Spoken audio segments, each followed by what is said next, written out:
Am I live here because we had the card up?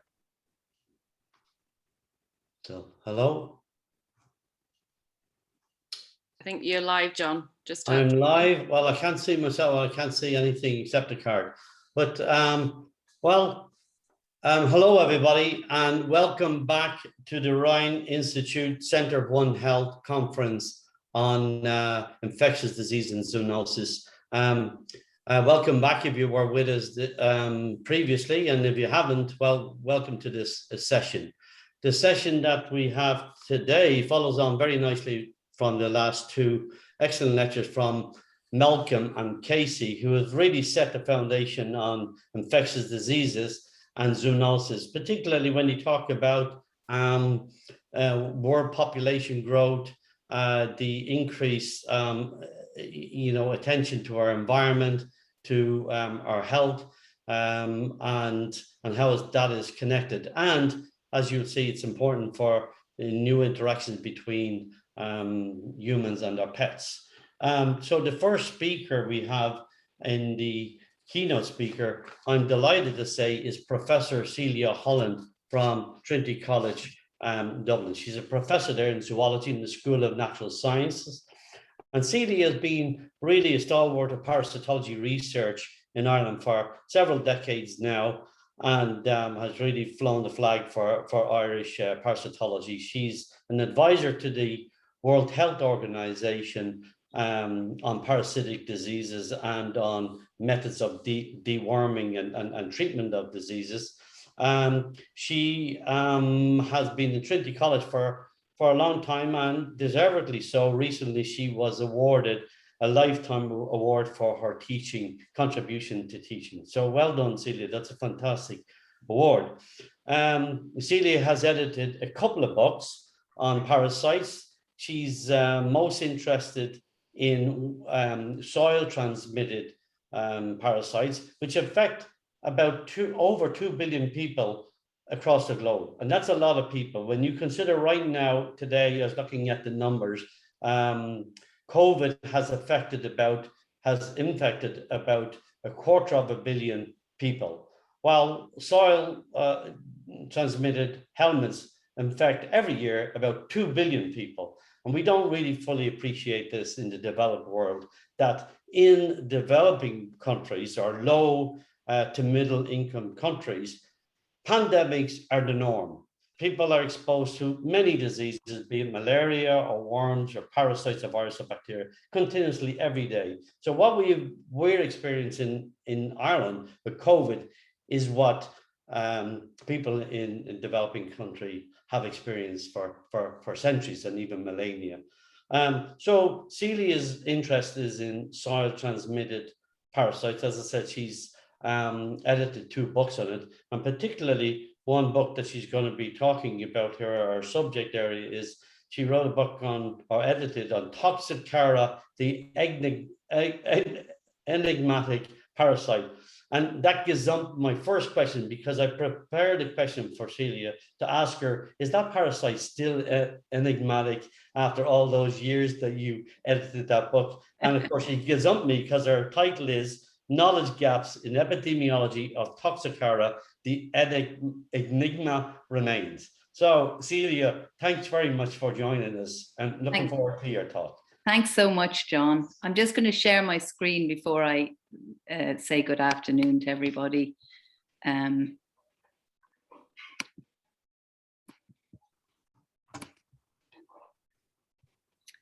Good afternoon, everybody. I'm hoping everybody can see my screen, and it's lovely to be here, and thank you very much for your very nice introduction, John. So yes, I'm going to talk to you about what I describe as a complex and cryptic zoonosis. And really, I suppose my plea here this afternoon is that we need to develop a more integrated approach in order to understand the true public health significance of this enigmatic parasite and try to improve strategies for control. Now, you may be aware that there are quite a number of species of ascarid, which can potentially infect humans. We definitely know more about Toxocara canis, which is the intestinal nematode of dogs. It's probably the best known of the ascarids, but there's also a species in cats, Toxocara cati. Then there's an even more enigmatic Toxocara species found in bats. We've no idea of its zoonotic potential. And then we have a very pathogenic parasite, Balis ascaris prochionis. So anyone who thinks that raccoons are nice and cuddly and a good idea might need to think again, because they are the definitive hosts of Balis ascaris. Now, it's been 60 years since Toxocara larvae were detected in the enucleated eyes of children with suspected retinoblastoma. But really, I think, as John maybe already questioned, unfortunately, despite that being quite a long time ago, we still really have a very significant problem in terms of understanding the true public health significance of Toxocara. So some of these titles here on this slide, you know, the most common neglected infection of poverty in America, neglected infection of poverty in the United States. And this picture here is Peter Hotez, certainly one of my personal heroes, and somebody who's really worked very hard to try and raise awareness of toxicoriasis. And as you'll see on the other side of the slide, the CDC have prioritized 5 parasitic infections for public health action, and one of those is Toxocara. And Peter Hotez has actually stated, he said it might seem fanciful to account for the achievement gap among socially disadvantaged students, but he's questioning whether Toxocara could play a role there. And I will highlight some data on the link between infection and cognition a little bit later. So in the next slide, what I've got here are the 9 different gaps that I perceive, the 9 knowledge gaps in the epidemiology of toxicoriasis. And I'm going to focus on 7 of those gaps just due to time limitations. But just to take you through them, so number 1 is the relative contribution of different sources of infection. Number 2 is the role of vets in the context of key reservoirs of infection. Number 3 is a relatively recent observation about the possibility that Toxocara eggs can be found on the hair of dogs and cats. Number 4 is the variation in exposure to Toxocara that we see, and what is its link with disease.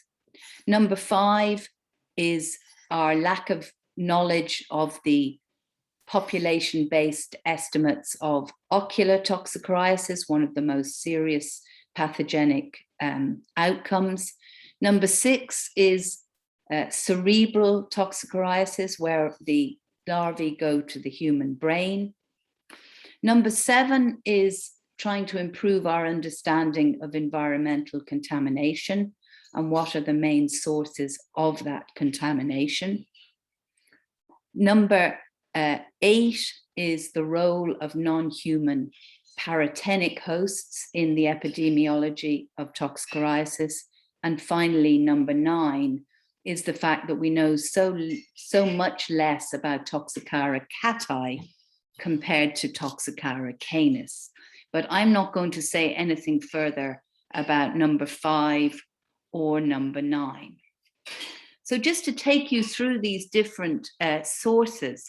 So first of all, the relative importance of different sources of infection. And this slide just illustrates, and you can see that there are a myriad of possibilities here, but we really still don't understand the relative importance of these different sources of infection. So first of all, we have the definitive hosts, the hosts that harbor adult worms. And these include dogs, foxes, wolves, coyotes, and cats. These definitive hosts produce eggs, and they can end up in the environment, in soil. They can also end up in food. They can contaminate food. They can end up on hands. They can also end up on utensils. Then we have somatic larvae in the tissues of definitive hosts, and these can reactivate under certain conditions. We also have paratenic hosts, which can act as food items, both for humans and for definitive hosts. So, for example, the consumption of raw or undercooked liver is one source of infection for humans. And then finally, we have vertical transmission from mother to fetus, and this can be both transplacental or transmammary. But as I say, there are these myriad of potential sources of infection, but what are their relative importance? So to summarize, we have 4 key epidemiological reservoirs: adult worms in the intestines of domestic and wild definitive hosts. We have Toxocara eggs in the environment. We have somatic larvae in definitive host tissue. And then we have larvae in paratenic hosts, which can be food items for definitive hosts and humans. The second gap that I want to highlight is the role of the veterinarian, because obviously domestic dogs are a key reservoir of infection.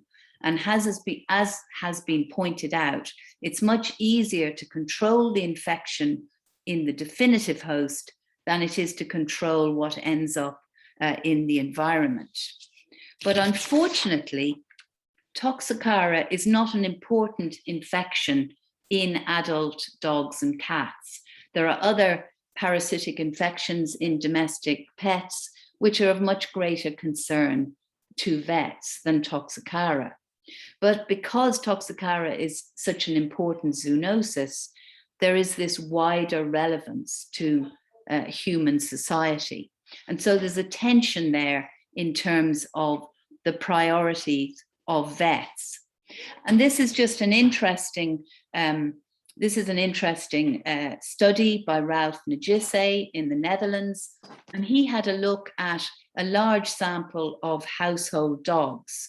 You can see a relatively low prevalence of Toxocara, although this increased in younger dogs, and he looked at risk factors. But I just want you to particularly concentrate on the data on the other side of the slide, and this is the fact that only 16% of owners dewormed their dogs 4 times a year, and only 14% of them did this deworming for public health reasons. And I just want to remind you that the ESCAP guidelines, these are the European Scientific Council of Companion Animal Parasites. This council recommends treatment 4 times per year. And so what we're seeing here is that owner knowledge is really insufficient to expect sound decisions about deworming practices. And this very much lies in under the control, as it were, of the veterinarian. Then we have another source of concern, as it were, another gap in our knowledge. And this is the presence of Toxocara eggs on the hair of definitive hosts. And this epidemiological observation is relatively recent. So Alan Wolfe, back in 2003, he and Ian Wright provided some preliminary data, but it was very unstandardized. This then led to work by Gillian Roddy in our lab, looking at the relationship between eggs on the hair and worm burden. And she found interesting differences between puppies and adult dogs. Then Paul Overgau standardized the egg detection method. And Jason Keegan, again in our lab, looked at embryonation rates in soil and hair. But I just want you to have a look at this graph, and this provides, I think, some useful information, because this really tells us, first of all, that the prevalence of eggs on the hair is higher among stray dogs versus owned dogs. But even more importantly, the proportion of those eggs that are embryonated, in other words, potentially infective, is very low indeed. And if we even take that first bar, which was the study by Gillian Roddy, she counted over 39,000 eggs on the hair of puppies and adult dogs, stray dogs, but only 0.3% of these were embryonated. And so I think on the basis of this data and the other data in this graph, we can conclude that this this potential route of transmission is relatively unimportant compared to some other routes of transmission. That then brings me to a particularly thorny issue, which is not only the variation in exposure to infection, but what is the relationship between exposure and disease? And we really don't know enough about this. Just to remind you, we cannot detect Toxocara larvae directly in human tissue unless we use a biopsy, and therefore we have to assess exposure via an indirect method, via serology. So we're looking at parasite-specific antibody levels in human subjects. Another problem we have, which is really continues to surprise me, is that we're at this moment still unable to detect or to explain whether this exposure is due to Toxocara canis or Toxocara cati, or even other potential infectious agents. And that is a real gap in our knowledge. But if you have a look at this slide, these are various seroprevalence levels from European countries. And we can see distinct differences between those countries. You can also see the darker blue are, there are just two different studies from most of these countries. And if you just look at the Irish study, for example, the very high bar at over 50% was a study conducted by Mervyn Taylor, a pediatrician in the National Children's Hospital, but he was focusing on asthmatics and their families. And of course, Toxocara infection can be linked to asthma. The second lower bar was conducted by ourselves among Irish school children, but that level of 31% was high, relatively speaking, compared to many of the other European countries being explored. The situation in the tropics is very, very different. And this is some data from Nigeria. And you can see here that the level of exposure is very high among these primary school children at 86%. And a variety of risk factors were identified, as you can see in the bottom of the slide, including age, consumption of raw vegetables, and so on. So these levels of seroprevalence, they can tell us something about potential risk, but they cannot necessarily tell us that much about disease. This quite famous Haynes study, this is a study based in the United States with a very large number of human subjects. And what this revealed was considerable differences in terms of ethnicity. And in fact, the authors of this paper concluded that these striking differences in seroprevalence could indicate that health education needs to be targeted.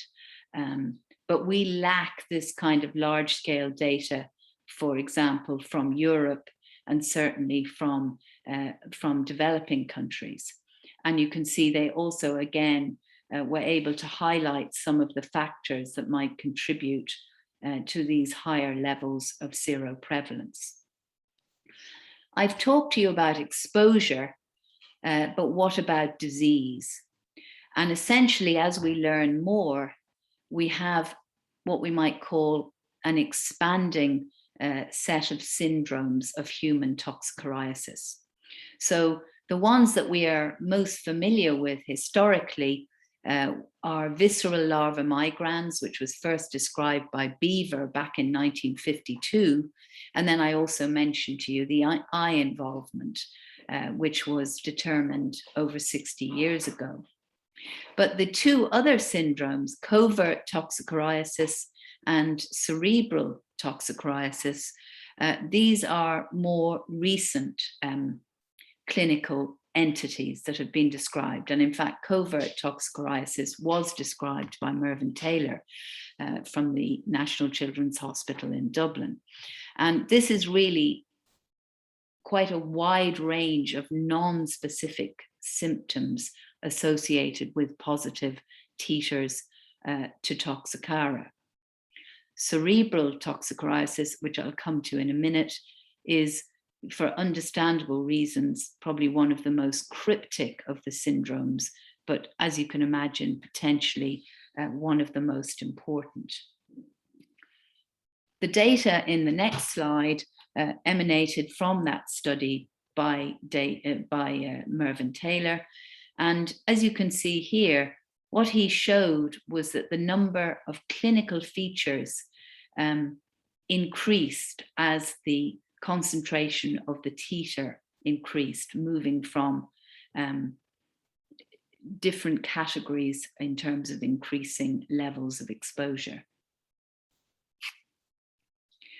This next study, again, is quite important in terms of the public health significance of toxicoriasis, because abdominal pain is one of the most common symptoms described in covert toxicoriasis. It's the second most common symptom after eosinophilia. And, you know, as many of you may be aware, there is a lot of what we might call idiopathic abdominal pain described in the medical literature. In other words, abdominal pain with no known etiology.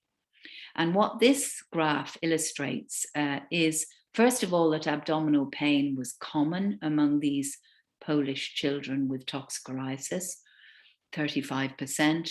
But even after treatment was provided, and this was in the form of albendazole and mebendazole, you can see that the proportion of children with abdominal pain still remained relatively high, even though antibody levels were declining. And the authors of this paper concluded that this so-called idiopathic abdominal pain in childhood could, at least in part, be explained by exposure to toxicoriasis. Then we have this phenomenon of cerebral toxicoriasis, and I've called it the most cryptic of the disease syndromes. But I think in many ways, one of the ones which we might be most concerned about. So what do we know about cerebral toxicoriasis? Well, first of all, we know quite definitively that humans carry Toxocara larvae in their brains. And in fact, the cases of cerebral toxicoriasis are on the increase. We see increasing numbers of case studies in the published literature. And this is really because of enhanced awareness on the one hand and improved diagnosis on the other. But I think it's important to say that this is likely to be significantly underestimated. We have also done quite a bit of work on animal models of cerebral toxicoriasis and have been able to show significant deficits in terms of learning and memory in infected mice. Further data, which I think is very important, but at this stage is obviously purely associational, is a large-scale study by Walsh and Hasib. They used the Haynes database, and they were able to show that seropositive children had significantly lower measures of cognitive function versus seronegative children. And they controlled a number of important confounding variables, including socioeconomic status, ethnicity, and so on.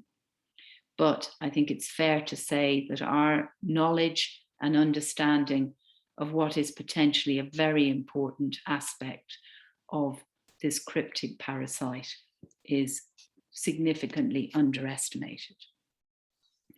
Then we have the need to improve our understanding of environmental contamination with Toxocara ova.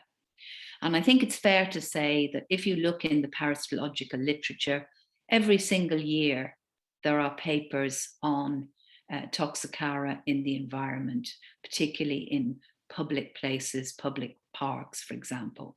But unfortunately, a lot of these studies are not hypothesis driven. They vary methodologically. They do not identify to the species level, and nor do they provide data on embryonation, because obviously embryonation is key, just as it was for the hair-related data. But a significant advance in terms of our understanding of the different sources of environmental contamination was published by Eric Morgan, who is now based in Queens. And he looked at the relative contribution of dogs, cats, and foxes in the city of Bristol in the UK, and looked at a wide range of different factors. And he and his co-workers were able to make a number of important conclusions. So first of all, and maybe not particularly surprisingly, young pet dogs dominated the output of eggs. But this was modified by the degree of access to public areas and whether there was any kind of program of anti-fouling or removal of fecal matter. But they also were able to show that foxes can play a role, and not surprisingly that this is likely to differ significantly by location. And so this is what makes the situation so challenging, because if we not only have pet dogs contributing, but if we have feral hosts, stray dogs, etc., this means that just focusing on pet dogs alone is not going to completely reduce environmental contamination. Some interesting recent data, again from the US, this is by Donna Tungu, and she looked at contamination of public parks in New York City. And she found, firstly, a very distinct socioeconomic gradient, finding many more positive parks in the Bronx compared to the situation in Manhattan. She only found embryonated eggs in the Bronx and not in any of the other areas. And she also found that having identified these eggs to the species level, which is often not done, that Toxocara cati predominated in the parks as opposed to Toxocara canis. That brings me then to the role of paratenic hosts. I'm conscious of time, John. Am I running over? Oh, I'm not sure if John can. Yeah, I hear you. You're doing grand, Celia. Am I okay? Okay. Yeah. Very good. So that brings me to the role of paratenic hosts in the transmission of Toxocara. And I'm asking the question, is this the biggest gap of all? So this is the idea that A number of animals, I mean, humans are also paratenic hosts, but they're not relevant at this point. But a number of other animals can act as paratenic hosts. These include small mammals like these wood mice and voles, but also things like birds, including chickens, and even earthworms can act as paratenic hosts. So they act as kind of ecological bridges, and they can maintain the larvae. And then if these animals are consumed by predators, they can allow the life cycle to be perpetuated. And this slide always really shocks me because it was published back in 1995, and it's really the only comprehensive study that we have about Toxocara in small mammals, and it was published from Slovakia. Certainly, we need information on this particular gap, and there has been a very, very recent study, but it was very small scale, and so I haven't presented it here. But what I want you to notice from this slide is that among these small mammal species, we have some interesting differences. So the mice, the mus musculus, had the highest exposure, 32%, followed by a wood mouse, Apodemus. Surprising to me, we're seeing no evidence of exposure among the rats, and lower numbers among shrews and voles. The people who did this work, they also evaluated the larval burden, which was quite low, about 1 to 3 larvae per brain. And this would be very similar if we infect outbred mice in the laboratory with Toxocara eggs. Our lowest dose is 100 eggs, and that's the kind of burden that we're getting in the lab. So this suggests quite a low number of eggs being taken up by these small animals, but still showing evidence of infection. And of course, these kinds of studies could also be used as indicators of environmental contamination. You could imagine that this might be useful when we're talking about a very pathogenic parasite like Baileys ascaris. So just to come to a conclusion, how are we going to move forward, and particularly in the context of a One Health approach? Because obviously Toxocara is really a perfect example whereby a One Health approach can be employed, because we have humans, we have other animals, and we have the environment.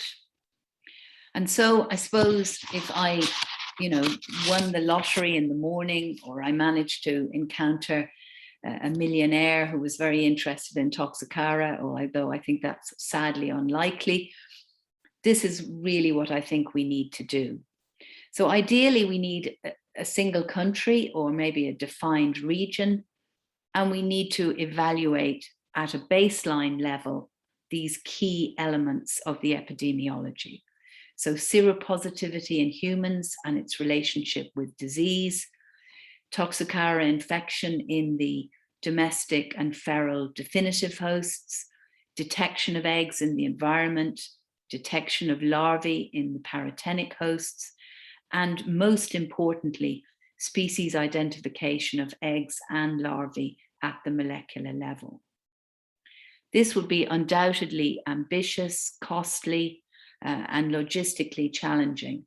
But if that could then be followed by an intervention in terms of systematic treatment of dogs and cats, strong anti-fouling measures, and follow-up measurements in humans, other animals, and the environment, that would provide that possibility of trying to get a proper handle on this complex and cryptic zoonosis. And as you can see on the other side of the slide, we would need very significant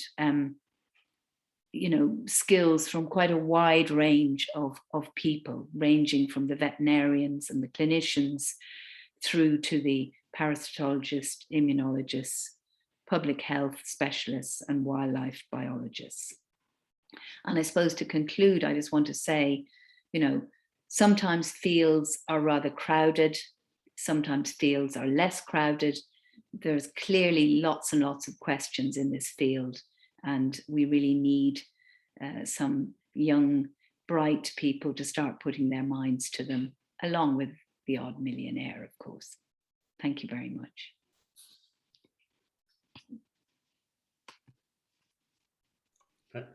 Thank you very much, Sheila, for an excellent talk. Very clear, very interesting. A little bit scary too when you think that dogs are going around on the hair with eggs, whether they're embryonated or not. That changes one's view of dogs in a way. I was reading a paper recently. It's funny as you mentioned the environmental contamination, and they said that Toxocara has a global distribution. And in most countries and parks and playgrounds and beaches, there's a lot of Toxocara eggs. Now, clearly that would be related to the number of pets there. But some of the parks, as many as 20% would be contaminated with eggs. So how are we not seeing more infection or not? Is it a small subclinical infection, you think, of humans that just doesn't go unnoticed or goes unnoticed? I mean, I think it's definitely a cryptic disease.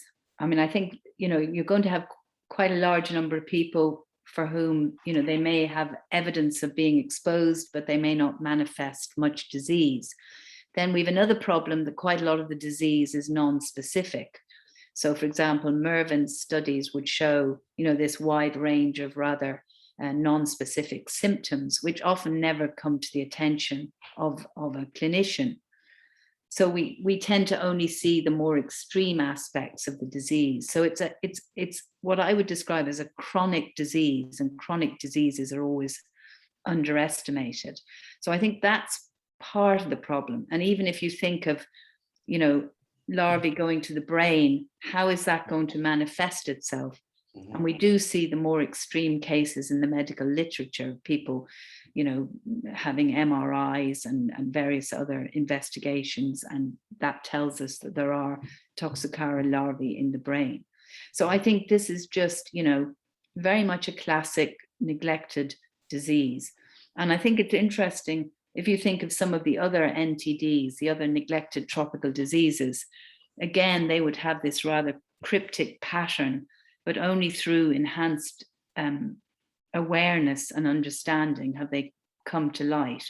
Chagas disease would be a very interesting one because, you know, Chagastic patients, they may not develop heart disease until they really are much older, and they may not be detected. We wouldn't have known that, you know, maybe 20 years ago. I think it's interesting that it's getting attention in the United States through Peter Hotez, because that's a country where, you know, if attention is brought to bear, we're sadly more likely to make progress. Yeah. You know, by the way, I meant to tell people that if they have any questions, please put it into the chat, or not the chat, the Q&A rather. And I see one in there. Celia, do you know the impact of Toxocara in Latin America? Well, it's interesting you should ask that question, because there's and in fact, there's a lot of activity in Latin America. There's a lot of, you know, first of all, there are, as I'm sure the person who's asking the question knows this, there's a very strong parasitological you know, community in Latin America, working on Ascarids as well as Toxocara. So there's definitely papers out there, and I would say not quite as high as the Nigerian study, but certainly considerably higher than in Europe. So I would say, you know, and in fact, if anyone, if you're interested, I can send on some information specifically. But I would say we're sort of falling between Europe and Africa in terms of seroprevalence. There's a question here about the diagnostic test. You mentioned that the only way that you can do is surveillance of animals or even humans, whatever, is a serological test, of course, that just gives you a snapshot of antibody at that point. Absolutely. Absolutely. I mean, for the definitive hosts, you know, we can do fecal analysis because they produce eggs. But for humans, you know, we're stuck with serology, which has its difficulties. And in fact, I had a note here. I think the IgG ELISA using the TES, the specificity is quite high, but the sensitivity is lower. So, you know, there are issues there with serology. So is it classically the laboratory host? Another question about the laboratory host for stunning is a mouse rather than the rat, because in one of your surveys the rat didn't get infected. Is that the same in a laboratory situation? Well, we've only ever used mice, and we've used outbred and inbred mice. We had a susceptible inbred strain of mice that we worked with, but people have also infected gerbils, and it's interesting, gerbils are particularly susceptible to ocular disease, so they've been quite useful. People have infected a wide range of other animals, the animals that are paratenic hosts, pigs, for example, sheep, you know, quite a wide range. But interestingly enough, only certain animal hosts do the larvae go to the brain. And that, of course, it's been a lot of people's primary interest, or the eye for that matter. So laboratory paratenic hosts vary considerably in terms of A, their susceptibility, and B, whether they go to the brain. Right. Another question, Celia, as well as saying, thank you very much for an interesting talk. Aoife Boyd says, why do you think the seroprevalence rates in Ireland are so much higher than in Europe? I think I know we have quite a lot of stray dogs, and our deworming practices leave a certain amount to be desired. And we have a mild climate. So I think even compared to the UK, our climate is milder in general, and therefore the eggs survive better. So I think it's a combination of climate and stray animals and deworming practices. Humans are paratenic hosts. That means they are bystanders. They're not the true hosts. Is that right? Yes, that they can get infected, but you don't. But do they contribute anything to transmission of disease? None whatsoever. I don't mean to be inappropriate here, but you'd have to either have an animal feeding on the human body, yes, or worse still, you know, cannibalism. Neither of these things are, you know. But funnily enough, in a particular part of Kenya, there was a cultural practice of placing the body out in the open, and that was a problem for a different parasite. Yes. But no, I mean, we are essentially a dead end host, you know. But obviously, if you're a small rodent and you're consumed by a dog or a cat, then that can release it. Right. And I just wanted to add something. I can't remember if I said this, but this is quite interesting, that we think that one source of infection for cats, which is very underestimated, is because they predate on small mammals and birds. And in fact, we're doing a study at the moment with Liz Massiage from the UK, where she's examining prey items of cats to see whether they have a higher higher amount of Toxocara larvae compared to. Does it also mean that if a host is paratenic, in other words, they're not the true host, but actually can, say, accidentally or get infected, is the disease more pathogenic in the paratenic host because it's not its regular host and it hasn't adapted to it? Does that make it more, say, pathogenic to a human or any paratenic host? Good, very good question. I would say the answer to that is probably yes, because, I mean, in the dog, you know, the worms sit in the intestine, and in adult dogs and adult cats, we really don't have much disease. We do have some disease in puppies and kittens, but essentially the larvae in humans are going to the eye, going to the brain, and in fact going to other organs, the liver, the lungs. There's the link with asthma. So I think, yes, in answer to that question, as is often the case, when the parasite is aberrant, as it were, it's more pathogenic. We see that with neurocysticercosis, for example.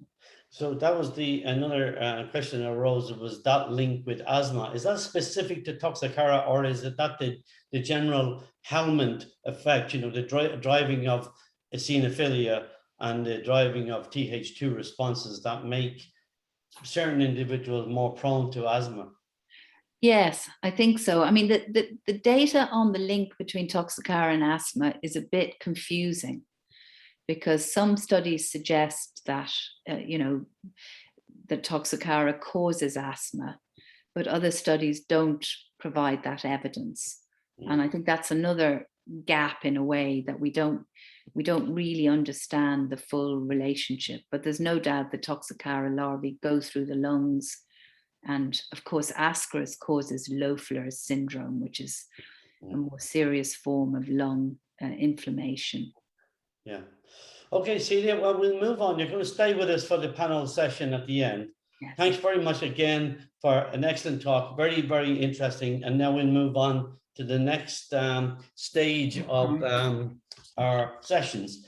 And the Centre of One Health here at NUIG like to promote our younger staff and our more progressive and early career researchers. So we're going to have now three separate talks, still on the theme of zoonoses and infectious diseases, but as I said, from our younger early career people. Please, if you have questions, put them in the questions and answer box, and we'll get to them at the end of the three early career talks. So first up in the early career talks is Rachel Allen, who completed her BSc in microbiology here at NUIG. And she was awarded a Hardiman grant, but she's also been a recipient of an Irish Research Council postgraduate scholarship. Congratulations for that. She works under the supervision of Professor Conor O'Byrne in the bacterial stress response group. And very interestingly, she's going to tell us, as the slide up here is the blue light as a novel means of preventing urinary tract infections caused by E. coli. Thank you very much, Rachel. Thanks so much, John. Really appreciate that. Yeah, so like John said, my project centers around characterizing E. coli's response to blue light treatment. So I'm really excited to be here to talk to you all today. So first, just a bit of background. So urinary tract infections are one of the most common reasons that an Irish person will visit their GP. And of these infections, E. coli is the most common etiological agent, and it accounts for about 80 to 90% of all urinary tract infections in Ireland. So the infections will begin then when you have bacteria entering the urethra, and they then ascend through the urinary tract. So commonly it's just the bladder that will be infected, and that causes a condition called cystitis, and that's associated with cloudy and bloody urine, urgency and frequency, and also pain during urination. If the condition progresses, then the kidneys may become infected up here, and that can be a condition called pyelonephritis. And if you don't promptly treat the infection at this stage, it can result in severe back pain, fever, kidney scarring, permanent renal dysfunction. And because of the close proximity to the renal arteries, you're also looking at possibilities of urosepsis and worst case scenario, death. So UTI isolates in Ireland are commonly resistant to ampicillin, which used to be the first line treatment, but now nitrofurans are the gold standard. There's currently a low level of resistance amongst community isolates. It's about 1 to 2%, but resistance in ICUs is a lot more problematic, and the prevalence can be as high as about 40%. And, antimicrobial resistance is only projected to increase over the next years and decades. So there's really a pressing need for novel strategies. So our novel strategy then is blue light. So we think that blue light can be a promising strategy to tackle the problem. So just to cover light a little bit first. So electromagnetic radiation is a form of energy and it propagates as oscillating waves and it's on a spectrum. So we're interested in visible light on the blue end of the spectrum here. This light, as you'll notice, is actually closer to UV light than others on this spectrum. And so it's higher energy. So how does this kill the bacteria then? So photons of light interact with molecules that are endogenous to the bacterial cell. And this leads to the generation of reactive oxygen species here. The reactive oxygen species then can go on to damage cellular components in a non-specific manner. So you're going to have outcomes like membrane damage, protein denaturation, and so on. Blue light is less damaging than higher energy wavelengths that you'd get over in the ultraviolet section, but it's still biologically active, and lots of studies have been published recently showing its efficacy at clearing bacterial infection without damaging the human cells. And because we have this non-specific mode of action, it's likely that resistance won't emerge. And it's also really great that it's active against biofilm as well, which we know antibiotics don't work against. So we know that bacteria are capable of being killed by visible light, and we know what the mechanism is, but we know almost nothing about what they're doing to protect themselves against the treatment. It remains a major gap in the literature. So my research project is aiming to characterize how E. coli responds and protects itself in response to light treatment. Because if we're ever to make the leap to clinical implementation, there's some fundamental questions that we need to answer first, including whether the bacteria can actually protect themselves, and if so, what are the mechanisms? So we're specifically interested in catheter-associated UTIs here, not only because they have a mortality rate of about 20%, but there's also no good treatment strategy for them at the moment. It's just removal of the device and treatment with antibiotics and then reinsertion. So we think that blue light could be a great complement to urethral catheters to prevent and eradicate microbes that are dwelling on the catheter. So the picture on the left here shows a side scattering optic fiber. It has a diameter of about 1 millimeter. So this could actually be included in the construction of a urinary catheter. So that would result in a device that can not only emit light while inside the urethra, but also it's able to perform its medical function and prevent the growth of microbes. So just as a preface to my results, it's important that we know a little bit about the general stress response pathway of E. coli. So bacteria will constantly face challenges in their environment, whether that's nutrient starvation, variations in temperature, pH, and hydrogen peroxide exposure, and so on. So to adapt to these conditions, they've developed various responses. And the genes that are induced as a response to the stress can include those that are necessary for repairing the damage or returning the cell to homeostasis. So for E. coli, a highly resistant state is achieved by triggering the global stress regulator sigma factor, or POS. So the response allows cells to become not only more resistant to the original stress that they first encountered, but also subsequent stressful treatments. So this is termed cross protection. So for example, if you expose cells to a sublethal acid stress, they can then become resistant to lethal hydrogen peroxide, high temperature, osmolarity, etc. And this cross protection phenomenon is typical of general stress responses. So now you're probably wondering, okay, that's great, but how do you actually expose yourselves to blue light? So this is just a quick graphic of how the experimental setup works. So we take a single cell from an agar plate, inoculate into LB broth, grow up overnight at 30 degrees. Then we centrifuge the cells, wash, resuspend, we inoculate them into a microtiter plate, and then we have this beautiful upwards shining 420 nanometer blue light rig. And this can uniformly irradiate 21 wells at a time. And then we take samples at predetermined time points. So that's usually 0, 2, 4, and 6 hours. And then we carry out serial dilutions to assay for cellular survival. So just to go through the graphs then and what you're looking at. So survival of the cells is shown here on the y-axis, while time is plotted on X. the blue light cells are handily coloured in blue here. So that's cells that have been exposed to blue light, whereas cells exposed to hydrogen peroxide here are in purple, and cells that aren't exposed to a stressful condition are here in black. So for this experiment here, we have a wild type E. coli strain, and we also have the same strain that has the RPOS gene knocked out. So these cells aren't able to generate the general stress response. So you can see here the RPOS mutant is the closed squares, and they're very sensitive to blue light. We used an intensity of 14 milliwatts per centimeter squared for this experiment.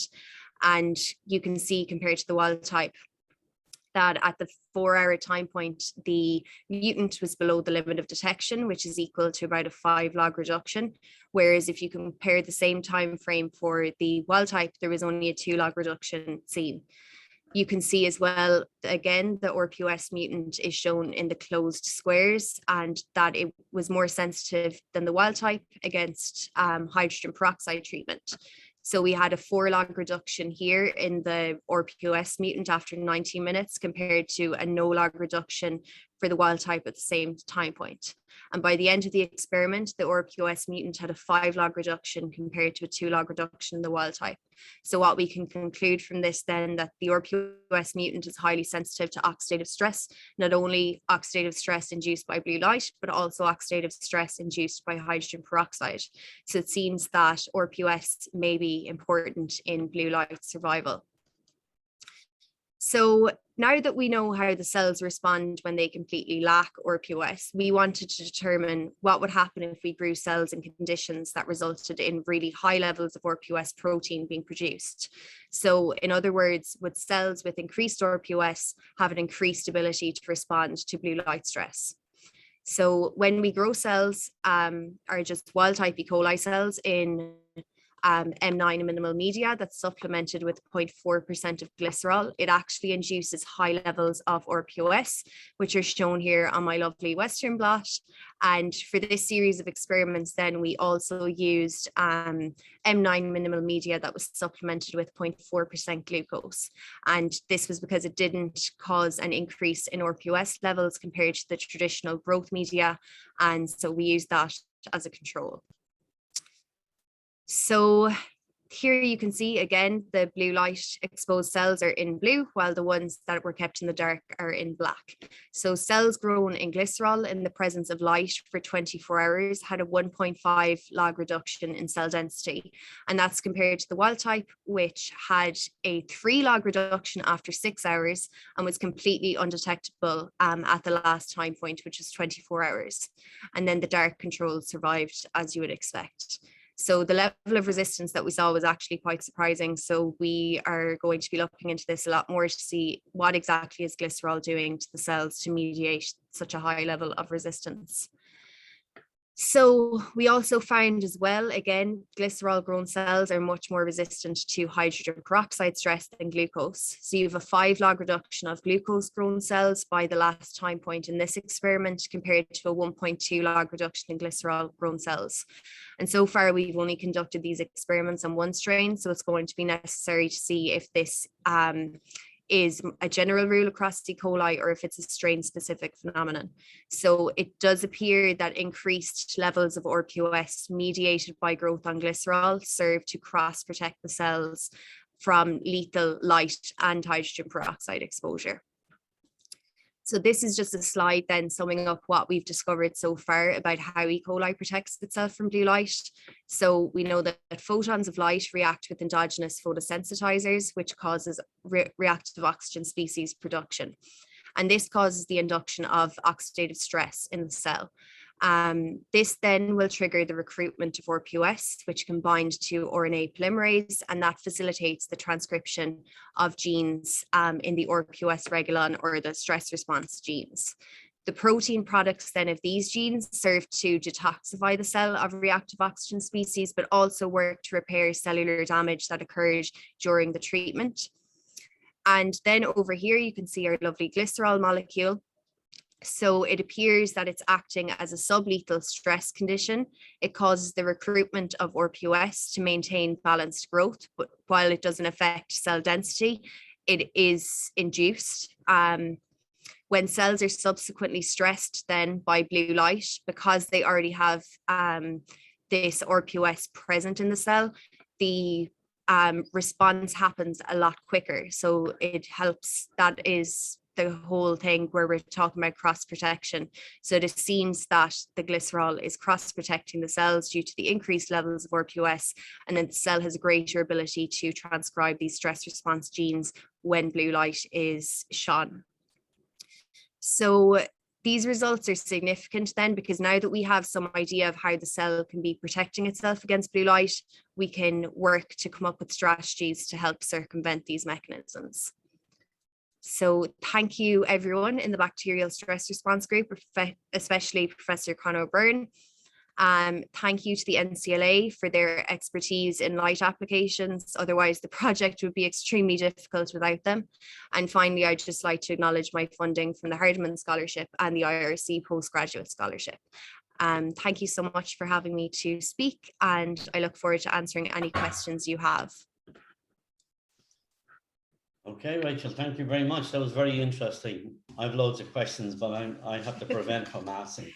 So we got to move on to our next speaker, who's Katie Boyle. And Katie completed her BSc microbiology in 2019. She's now in the process of carrying out an MSc in the same department in the molecular pathogenesis group, supervised by Aoife Boyd. And as you can see from her title of her talk here, Katie is interested in Vibrio contamination of Irish shellfish and its obviously impact on human health. Thank you, Katie. Thanks, John, for the introduction and for having me to speak today. So I'll just get straight into it since he's introduced the title. So we're looking for Vibrio bacteria at Irish shellfish farms. So Vibrio are seafood-borne pathogens, which are known to cause gastroenteritis, and their distribution is spreading globally due to climate change. So they're naturally abundant in marine environments, so that's why they're of great importance to us. And there's about 20 different species of Vibrio bacteria which are human pathogens, but the three main target species we're targeting for our study are Vibrio parahemolyticus, Vibrio veneficus, and Vibrio cholera. As these are of most clinical importance, and all of which can cause seafood-borne gastroenteritis. So just an intro into the research objectives that I had when I started the MSc. So I aim to establish a sampling program, which was to include shellfish sampling, environmental sampling, and environmental monitoring, which will allow me to detect and enumerate Vibrio parahemolyticus, Vibrio veneficus, and Vibrio cholera in shellfish and environmental samples. And then lastly, I wanted to develop risk assessment models for Vibrio, including the risk it poses for human disease due to exposure to Vibrio via shellfish consumption. So first into the shellfish sampling that we carried out. So I've currently already completed 1 year of shellfish sampling at Irish shellfish farms. What we done at the beginning of the study was we chose 2 locations in Ireland, and we chose a mussel farm and oyster farm in each location. I've included pictures here on the right that just shows the contrast between both farms. So the oyster farms oysters are grown under a trestle and bag system, whereas at the mussel farm they're rope grown. So quite stark differences between the way that they're farmed as well. So at each farm, each month, we collected an oyster sample, a mussel sample, sediment sample, and water sample. And we also recorded the environmental parameters and temperature, pH, and salinity of the water. And then just a bit of an introduction into how we process the samples in the lab as well. So for the shellfish sample, we took 10 to 12 oysters and mussels. They were scrubbed, shucked, open aseptically, and blended. And then 25 grams of this homogenized shellfish was added to 225 ml of APW. APW is known as alkaline peptone water, and it is an enrichment broth. So we incubated that overnight at 37 degrees. Then similarly, the water sample was filtered, and then the filter was added to the same 225 ml of APW again. And then the same with the sediment sample. So 25 grams of sediment was weighed and added directly to the APW. And then the next day, these enrichments were then spread onto TCBS plates. TCBS is a Vibrio-specific agar. So we spread onto this and incubated for 24 hours at 37 degrees. And then the next day, then we took colony counts from these plates. And that showed us what pathogenic Vibrio were present. So this is the next slide here. So for this presentation, I've concentrated only on our oyster farms, just because that's where we found kind of our best results and where we found our target bacteria. So you can see here, it's the log of the CFE per mil or gram of each sample. So we've got oyster, sediment, and seawater in location 1 at the top and location 2 at the bottom. And I've also included temperature and pH along the top as well. So as I said, I've completed 1 year of sampling so far. And what we've kind of gathered from these results, and similar to other results in different EU countries, is that Vibrio bacteria number seems to be higher during the summer months and late summer into early winter, as it takes a while for the water column to heat up, and once it reaches a certain temperature, it allows populations of Vibrio to proliferate, and then these communities can remain even as the water temperatures drop again. So you can see July, August, September, October, November, they're still high up until November, December. And then around January, February, we've seen a decline. And then in some samples, we weren't finding Vibrio. And we also seen, I don't really have enough time to talk about it in this presentation, but in those months between February to May or June, we were actually able to find different species of Vibrio bacteria and not our target Vibrio for this study. So that was quite interesting too. But I'll move on to our target bacteria, which I mentioned before, which are Vibrio parahemolyticus, zoonoses, and cholera. So we actually found Vibrio parahemolyticus at both of our oyster farms, and they were identified by species-specific PCR. The most prominent was at location 1, and it was found on 4 separate sampling dates. So that's what's marked here in the graph. And then at location 2, we found Vibrio parahemolyticus on 2 occasions. Vibrio vinificus and Vibrio cholera were not present at any sampling location, and a majority of the colonies counted in the Vibrio counts were Vibrio alginolyticus, which is a common marine Vibrio species, but it's not as of clinical importance as the other 3 Vibrio that were our 3 target Vibrio. And then next we wanted to see were the Vibrio parahemolyticus isolates that we found in our oyster farms, were they pathogenic, and did they possess prevalence genes? So far we've identified 40 Vibrio parahemolyticus isolates from sediment, water, and shellfish. So we wanted to investigate the presence of the prevalence genes. So firstly, we looked at TDH and TRH, which are known pathogenic markers within Vibrio parahemolyticus. However, within all of our isolates, we didn't find either of these 2 genes. So this led us to our next question to look for type 2 secretion system 2 genes by targeting the BISCAN2 alpha and BISCAN2 beta genes. So I'll give a bit more background about type 2 secretion systems. So it's an apparatus used by several gram-negative pathogenic bacteria to secrete and translocate prevalence factor proteins into the cytosol of eukaryotic cells. And they're often present on pathogenicity islands. And the pathogenicity island within the reference strain that we use in the lab is very well understood. And it contains about 80 genes, including TDH and BISCAN2 alpha. So TDH I mentioned previously.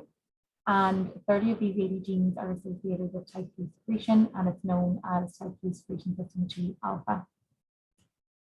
Some other Vibrio parahemolyticus strains contain related pathogenicity islands, containing TRH, which I also mentioned, and type 3 secretion system 2 beta genes. What we noticed is that our Vibrio parahemolyticus isolates contain the BISCAN2 alpha gene, but then lacked the TDH gene, suggesting that it's a novel pathogenicity island. As I mentioned previously, within the reference strain, it contained TDH and BISCAN2 alpha together. So we're seeing BISCAN2 alpha, but it's lacking TDH gene. So This novel pathogenicity island is present in about 80% of our isolates from location 1. And we also seen our isolates from location 2 did not contain either Viscin-2 alpha or Viscin-2 beta. And more recently, we've added a third location to the study. I wasn't able to fit that in here either. But at that location, we've actually found the presence of Viscin-2 beta in the absence of TRH. So we actually seem to have 3 different communities of Vibrio and Parahemolyticus at different locations as well, which is interesting for the study going forward. And then just into our results of the PCR, I just wanted to show an example here of what we found. So what we're seeing here is a multiplex PCR, which is targeting the Viscin-2 alpha and Viscin-2 beta genes of Vibrio Parahemolyticus. So in lanes 1 to 6 are containing my Vibrio Parahemolyticus isolates from the shellfish farms. And you can see that all 6 of them contain Viscin-2 alpha. Then lane 7 and 8, we have the control strain, and then lane 9 is the negative control. So this is just showing that our isolates from location 1 are positive and do contain Viscin-2 alpha. So next, a bit of a summary of the results of our target species. So as I said, we didn't find Vibrio vulnificus or Vibrio cholera, but we did find Vibrio Parahemolyticus at both oyster farms. And we've seen that many of these Parahemolyticus isolates from location 1 contain the Viscin-2 alpha gene. So currently all of the Vibrio Parahemolyticus isolates are being sent for Illumina sequencing, and we're identifying the secretion system genes and pathogenicity island present. And our initial analysis indicates the presence of novel type 3 secretion system 2 pathogenicity island in our Irish Vibrio Parahemolyticus isolates.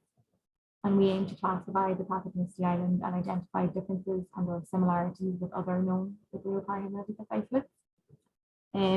So a bit into my future research. So as John mentioned, I'm just doing an MSc study for 2 years. So I want to continue sampling for a further 6 months, which will provide data over 2 summer seasons. Just because of the influence of temperature, it would be good to have a comparison of 2 summer seasons. And that will allow us to model the presence and abundance of Vibrio species with environmental factors. I also aim to compile a database of Vibrio species found in Irish waters, along with whole genome sequencing of these isolates. As I mentioned earlier, we found some other Vibrio species that weren't our target species. So that's going to be quite interesting for our database of Irish isolates. And then classification of the pathogenicity island, and that will be done through bioinformatic tools. Then we want to develop a report and risk assessment, which will be of value to our shellfish consumers and shellfish producers and the farmers that we're working with. And then lastly, I'm going to carry out quantitative RT-PCR in collaboration with Dr. Kate Reddington here at NUIG to quantify pathogenic Vibrio species in our shellfish samples. And then just a few perspectives that we've seen so far. So we've seen that pathogenic Vibrio are present in Irish waters and are a potential risk to shellfish producers and to human health. However, pathogenic Vibrio are less prevalent at Irish shellfish farms compared to other countries. So this is favourable for our Irish farmers, as other EU countries struggle with higher Vibrio counts at shellfish farms. And pathogenic Vibrio could cause increased risk or issues in the future due to rising sea surface temperatures. As I mentioned, the water temperature does affect Vibrio proliferation. And then lastly, the type 2 secretion system 2 pathogenicity island in our Irish Vibrio Parahemolyticus isolates requires further study to quantify the risk it has. And then just some acknowledgements. So I want to acknowledge both my supervisors, Dr. Aoife Boyd and Mike Galway, Dr. Fiona Walsh of Munich University, and my funding source, and then all of my colleagues within the molecular pathogenesis research group. And thank you, John, for having me, and I welcome any questions at the end. Hope I didn't go too far over the time. Terrific. Thank you, Katie. That was very nice. And again, very scary. The more you look for something, the more you find, isn't that right? Yeah. So please hang around. I'm going to invite Richie to give the final talk, and then I have a few questions coming in at the side here.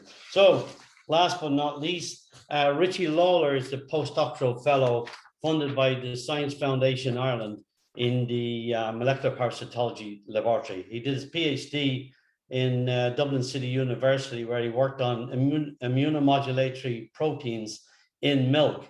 And now he's moved to our parasitology lab to look at immunomodulators secreted by parasitic infections. So his general interest is immunology and immunomodulators and the search for novel biotherapeutics. Okay, Richie. All right, John, thanks for that.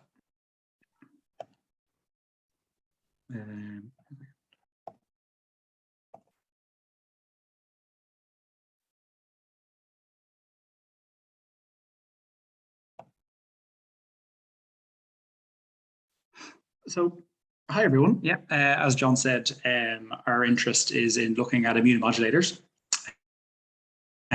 So we looked at one in particular from Schistosoma mannsoni. So briefly, going into, I won't repeat what Malcolm had done earlier. He went through the life cycle. But Schistosoma mannsoni is a schistosoma, so it's a trematode species, or it is one of the trematode species of blood fluke. And it is of high socioeconomic burden. So this is why it is of interest. So it has a life cycle in which it goes through, it goes to a snail. It then subsequently infects a mammalian host, of which it then goes through the circulation into adulthood, matures into adulthood, excreting eggs, and then infecting snails and repeating the cycle. So why schistosomas are interesting from our perspective is the fact that they're able to live and thrive in hosts. And in part, this is due to a host of immunomodulatory molecules they secrete. And we're interested to examine if we can find these, the function for them, and can they have any therapeutic effect.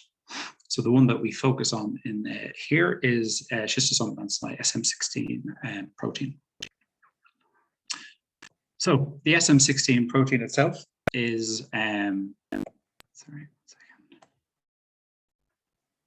is only found in the sacarial stages and eggs of Schistosoma mannsoni, not in the female adults.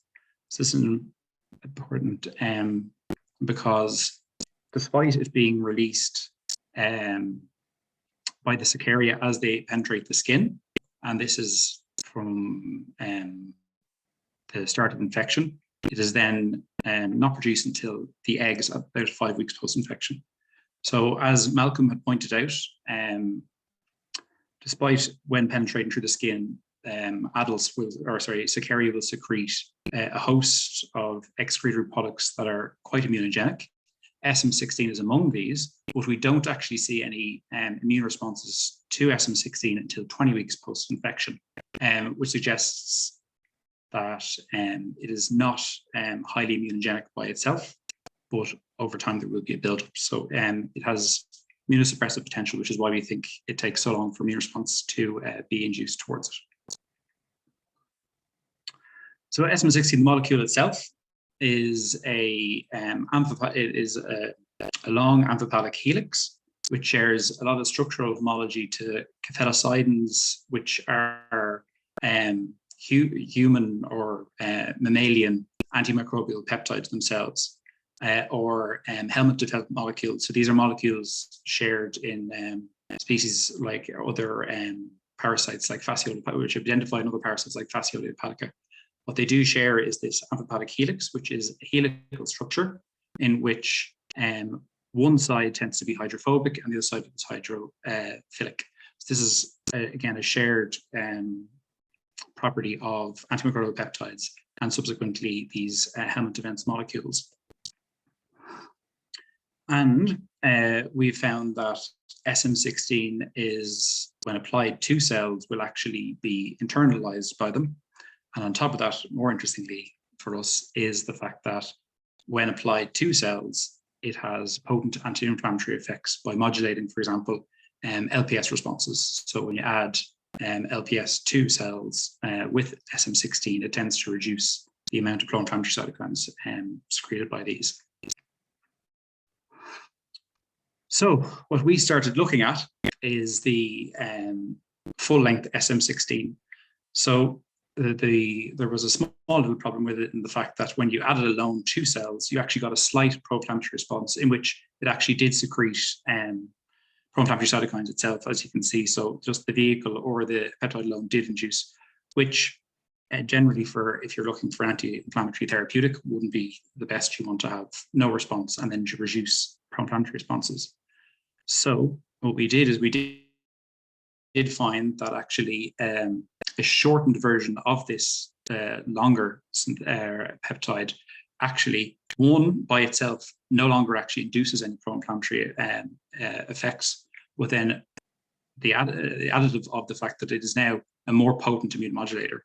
So whereas before with LPS, you got a nice inflammatory response, SM16, the full length peptide, reduced that by roughly half so significantly, but more significant reduction again by this shorter version. So in looking at this structure of this new shortened peptide, we did find that actually can be divided into two different fragments. So there's two helices separated by a break in between. So we were interested in investigating what kind of anti-inflammatory effects does this SM16, the shorter version, have, and could they be defined as are both helices required, or do they do separate things?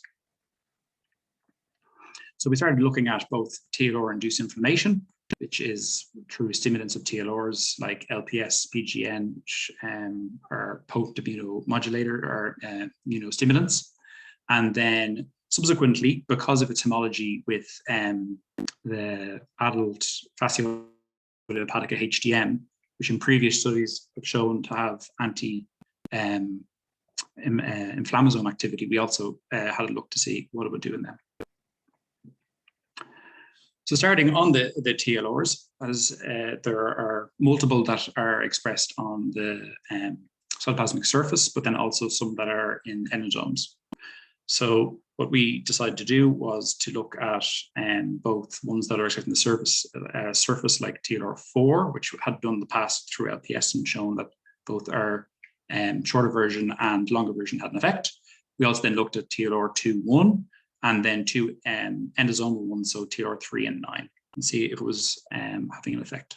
So our cells were pre-primed with our peptides and then subsequently stimulated with our inflammatory stimulus for the different TLRs.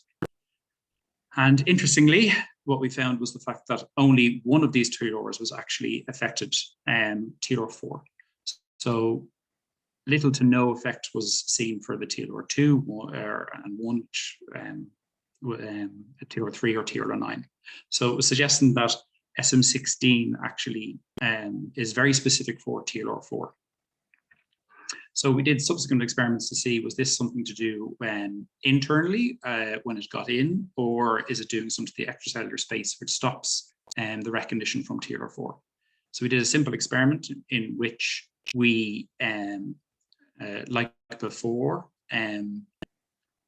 we added our peptides to cells, but this time prior to adding our stimulus, we washed any unadhered peptide off the cells and then added our stimulant. And what we do find is when there's co-incubation of SM16 with LPS, you do get this reduction, but once you remove the peptide from the media and then subsequently add your LPS separately, where they're not in contact with each other, you remove this activity. So what this would suggest is that there's an interaction in the extracellular space between the LPS and the molecule, and this is actually responsible for its effect. So what we did an LAL assay, which is a serine protease from horseshoe crab, which when it comes in contact with LPS will reduce substrates. So what we do find actually is that with the SM16, the longer peptide, we do get a reduction. So this would suggest that it is actually inhibiting or neutralizing the LPS, and this is why it is stopping its activity on the surface and stop engaging with TLR4. Interestingly, the one of the helices also did this. So when we did look at it, it does suggest that this might be involved in binding, but it is because we we got the structure based on structural homology with another molecule. We cut off a little bit of the tail end. So we've to reevaluate this based on the full actual second helix rather than this portion, and potentially we might actually get effect here with our TLR4, and this might suggest that this molecule is involved in the reduction of, in the neutralization of LPS. And as I said, this is unsurprising because when we do structural alignments, we find that this particular section actually has a high degree of homology with the human psilocybin LL37, which is known to actually, its mechanism is known to do this exactly, which is to bind the LPS, stop its recognition, stop TLR4 from getting activated, which looks like this is how SM16 is suppressing this TLR4 pathway. So next, we did see that not only does it actually have an effect on the extracellular aspect, but it does and has been proven to actually go into cells. So when you do colocalization, it tends to go into lysozymes. So with lysozymes, when it's in there, we did show in a previous paper that another homologous molecule from fasciola, the HDM, also went into lysozymes and was able to inhibit lysosomal acidification, which is a requirement for inflammasome activation. So in the inflammasome, you need two signals. One is a priming with a TLR, like LPS or PGN, and then a subsequently second signal, which is a DAMP, which then causes the release of activated cathepsins, and they will activate an inflammasome and you'll get I1 beta release. So it's a dual system which you need two signals. So to ensure that our primary, or the SM16 wasn't interfering with our primary signal, we stimulated with our primary signal LPS prior to adding our peptide in to ensure it was not interfering with anything in the extracellular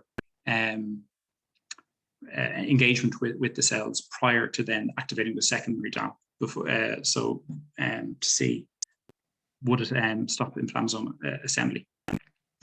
And what we did find is that SM16 is not only able to suppress the ATPase, which is the proton pump, which is required to be activated for lysosomes to acidify, but it also then subsequently stopped the induction of I1 beta, which is the output from proper inflammasome activation. So what this would suggest is that SM16 not only has an extracellular suppressive activity, but then also an intracellular, which are independent of each other. So we proposed to do an inflammatory model where we could actually look at this. And so we chose a model DSS, induced colitis. So it's biologically relevant because as a SM16, the eggs of Schistosoma mannsoni will actually be express it and usually get out through the gut. So it is an area that will be exposed to SM16 peptide. With B, it's also a general inflammatory stimulus, in which case you will get a dextrin sodium sulfate solution, which causes a breakdown in the epithelial barrier, which causes intense inflammation due to an influx of immune cells, cytokine release, cells, a buildup of pro-inflammatory cytokines, which manifest in a reduction in the colon length and percentage body weight. So we had a preliminary study in which we induced DSS-induced colitis in mice. We subsequently gave them SM16 or the peptide derivatives over a period of 4 days, in which they were receiving this DSS, which would induce this intense inflammatory event in the intestines, and then a rest period, and then nucleate after 5 days. And what we did find is that The SM16 full-length molecule was able to significantly reduce most of the physical parameters, manifestations of DSS-induced colitis, while the individual helices by themselves had really not much of an effect, no statistical effect, but the combination of both, while not significant, tended towards it, which suggests that it is a combination of both its ability to bind and suppress TLR4 engagement, and then intracellularly go in and do anti-inflammasome damp activity. So the combination of both are required for it to actually have its effect, which then also was the same for interferon gamma levels in the mice. So this would suggest that it is potentially a good therapeutic, but you would need both fragments. So both parts are involved in suppressing the immune response. So in summary, it was this SM16. It shares high structural homology and immunomodulatory properties with these antimicrobial peptides, cathelicidins from humans and mammals, and also the helmet defense molecules from other parasites. It exerts an immunomodulatory effect that's both works in the extracellular space, but also intracellularly, and that the two amphipatic helices have distinct immunomodulatory effects, and that it potentially could be used as therapeutic in inflammatory disorders. And I'd like to just thank SFI, the Funny Buddy, and everyone at the Molecular Parasitology Lab, and our collaborator, Shea Donnelly in Australia. Thank you. Okay, thank you very much, Richie, for a very interesting talk. I should say that since you're in my lab, that seems a bit obvious. But thanks very much. So Rachel is here, and so is Katie, yeah? Because I see some questions coming in. The first one I see actually is for Katie. Were the detections at both sites in seawater or in shellfish or both? So you detected that pathogenic Vibrio at both sites and in shellfish. So we actually detected them in all three samples. So we took a sediment sample, a water sample, and a shellfish sample. So we detected them in all three, but it was most prominent in the oyster sample and the sediment sample. So it was just one occasion that we found it in the water. And do you know if the cleaning they do post-harvesting is able to eliminate the Vibrio? We're not sure about that yet because we haven't done a post-depuration study. That's hopefully something that I will get to do later on, and we're thinking about that. But from what I've heard from other farmers, there was one occasion after depurating, and when they were sending off to Asia, they do testing for different Vibrios, and they actually picked up Vibrios in the sample. So that's kind of sparked us to try the post-depuration study as well. But that will just take quite some time to organize. Now, Vibrio infects lots of different shellfish, like mussels and shrimps and everything like that. So is this a danger for the whole, say, fish farming community, or not just oysters? I suppose yes, but I think it's a main risk for oysters because oysters are mostly consumed raw. So with cooking, you're going to eliminate the Vibrio bacteria. So that's why it's of highest risk to oyster farmers. But they're naturally present in marine environments anyway. But I suppose if you cook your oysters, you're getting rid of that possible infection, I suppose. Yeah, well, oysters. I hope Guinness clears Vibrio when they take their oysters. Thanks very much. Everyone's saying it was a great talk as well, by the way. Richie, has your research group looked at possible immunomodulatory effects related to asthma and soni and the gut microbiome? No, we haven't looked at if it affects the gut microbiome. I said we possibly could, because the fact that they have a lot in common with LL37, for example, which is the human cathelicidin, which is a potent antimicrobial. It could possibly affect it all, right? Rachel, we did have preliminary data suggest. Huh? Oh, go ahead, Richard. Suggesting it does actually, it might have antimicrobial effect, but not when we add it into a saline solution. So it does in LB. So it'll kill them in saline, but not in LB. No, it'll kill them in LB, not in saline. Non-saline. Okay, right. So I don't know. It's something we could look at. I don't know who asked that question. I think it was Malcolm Jones. He's very much interested in microbiomes. Rachel, I have a question here about the blue light and how you actually can get rid of bacteria in the urinary tract with the blue light. I know you mentioned you could attach it up to a catheter or whatever, but can you use it on its own, or is it possible it could be used alongside general antibiotic treatment? Yeah, definitely. And that's something we've looked at, like even outside of the context of urinary tract infections, it could be a useful strategy for helping to limit levels of VTEC, let's say, in hospital environments, because they've come up with loads of really interesting nanoparticles now that have photosensitive dyes conjugated into them.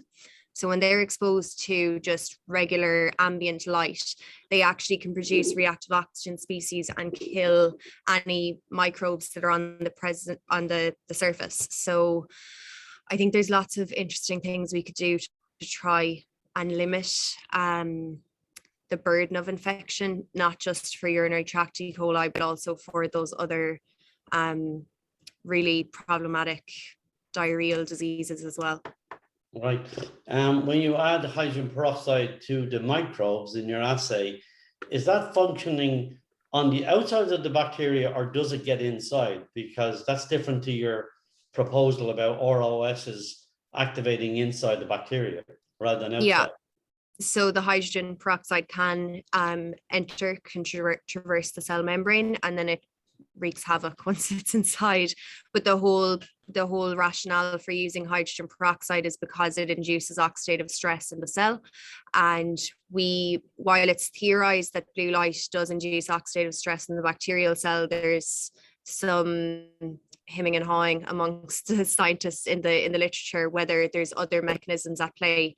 So we just wanted to see, okay, well, if we treat them with hydrogen peroxide, we know that definitely causes oxidative stress, and do we see similar levels of killing when we expose them to blue light? So right. Okay, thanks. Katie, question here about the worldwide distribution of that pathogenic Vibrio, because someone mentions here that they find it in particularly in the Mediterranean. And so that relates to a question from Connor Byrne, who said, is it Connor? I'm trying to find the question, whether, what is the factor? Why is it so high in Ireland? So is there a temperature, is this related to temperature?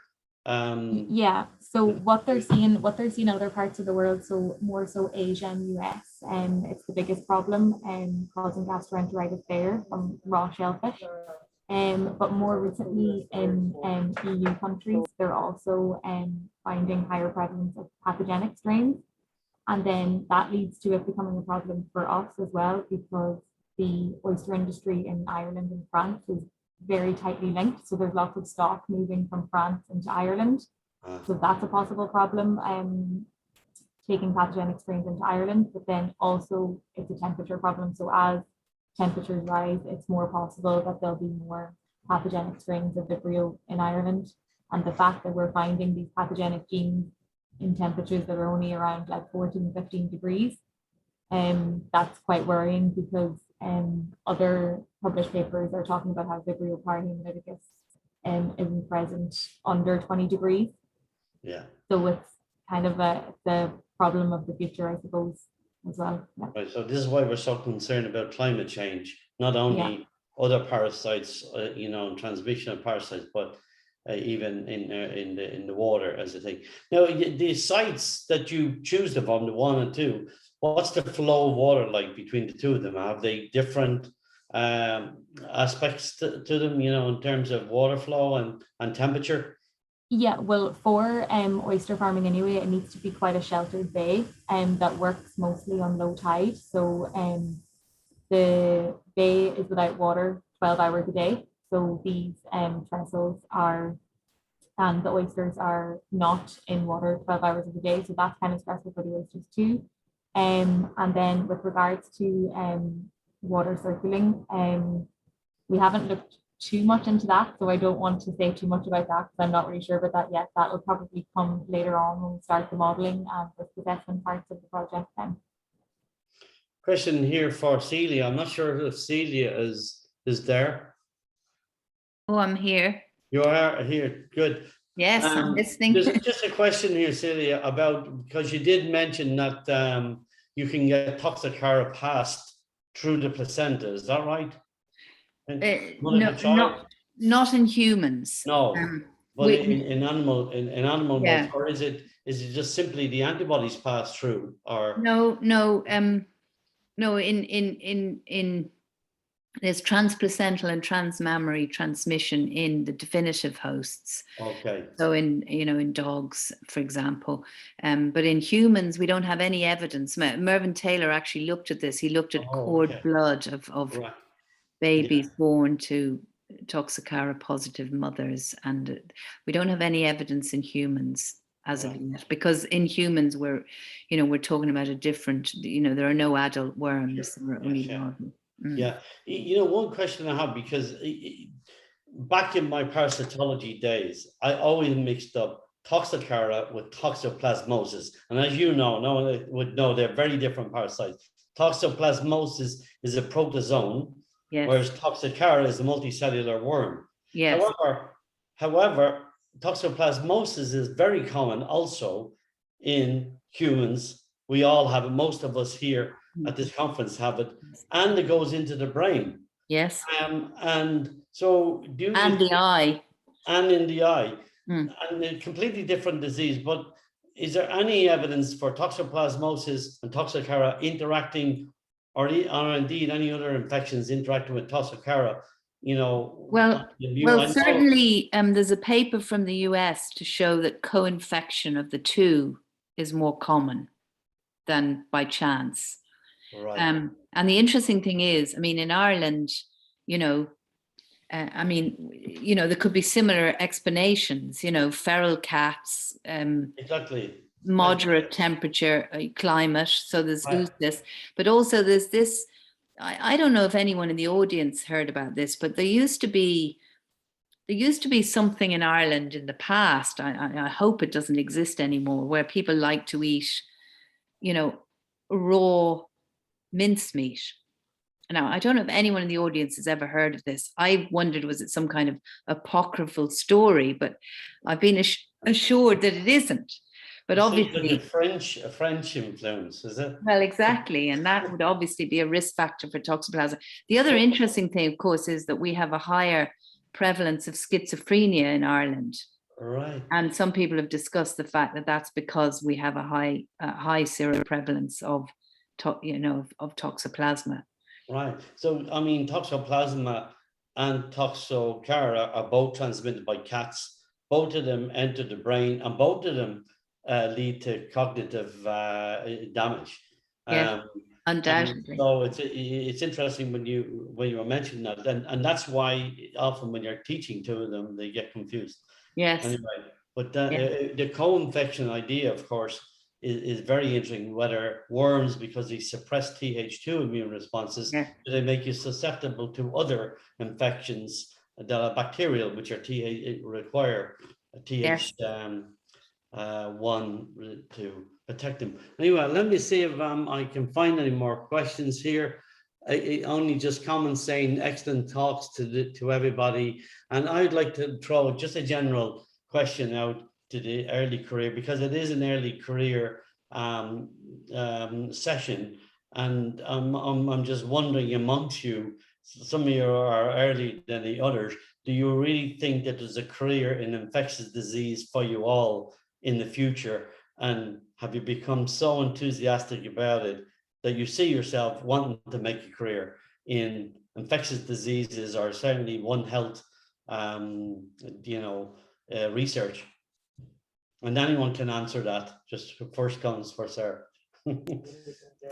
I'll kick it off. So I suppose definitely for me anyway, I guess the first hill to climb was getting the PhD position. Now that I'm here, I'm starting to think, okay, what am I going to do with the rest of my time once this is over? So definitely get a nice postdoc somewhere to do with infectious disease, hopefully somewhere that's sunnier than Galway. And that's all I know for the moment.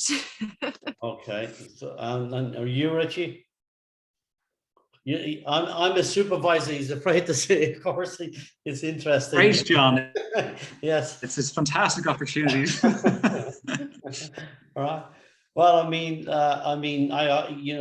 this is part of this conference, is to encourage people to stay in infectious diseases. So what about you, Katie? How do you feel about your future in infectious disease? Yeah, for me, I would like to stay in academia anyway for now, as I'm only doing the MSc. I think the more data I accumulate, the more questions I have and the more work I want to do. So I'm definitely thinking about PhD, and then further on from there, I don't know. But I think it's one of those things that once you answer one question, you're on to the next bigger and better question each time. Yeah. And then you end up like myself and Celia, many years, and still confused, still enigmatic. Still confused, Okay, all right. well, I'm going to finish it off just with two last comments, and that is congratulations to all speakers for an excellent session and fantastic session, excellent presentations. Well done to you all. Thank you very much for Celia, particularly for coming in from all the way from Dublin and zooming in. I wish I could be there with you, John, and have a nice time. It'd be great. Well, we will be having, hopefully, I'm going to plug the Irish Society of Parasitology, maybe having their conference in Galway next May, and you're all welcome to that. But finally, thank you all. I really enjoyed the last 90 minutes or more. And the only job I have to do now is to pass over back to Dervla Morris to end the sessions for today. Thanks, John, and I'm not going to keep anybody for very long. Just a quick note to say thank you so much to Celia for your fantastic presentation and for taking the time to contribute to the session this afternoon, and also to Rachel and Katie and Richie for such excellent presentations. I think it's safe to say the future of infectious disease research is safe in your hands. They were fantastic, and it's great to see such a diverse range of research ongoing as well. Also, just to thank all of the people behind the scenes, without whom this afternoon's conference so far wouldn't have run so smoothly. Firstly, before I do that, thank John for chairing the session again. I think you did a fantastic job. And again, to thank all of the support team, in particular, Mohan, Isabel, Katerina, and Jewel, and also Liam Burke, who's been tweeting throughout the day, and to the support members who helped to keep the sessions run so smoothly. That's Niamh and Siobhan. So we'll reconvene again tomorrow morning at 9 for those of you that can join us then, again on the same link. And we will have our 3 other focus sessions tomorrow on antimicrobial resistance, on emerging pollutants, and on people, nature, and the environment. So I very much hope you can all join us then. And I hope you all have a lovely evening, and thanks again to you, most importantly, for taking the time out of your day to join us for today's conference. Have a great evening, everybody, and thank you. Thanks so much. Thanks so much, Dervla. Thank you. See you tomorrow. Bye-bye. Bye.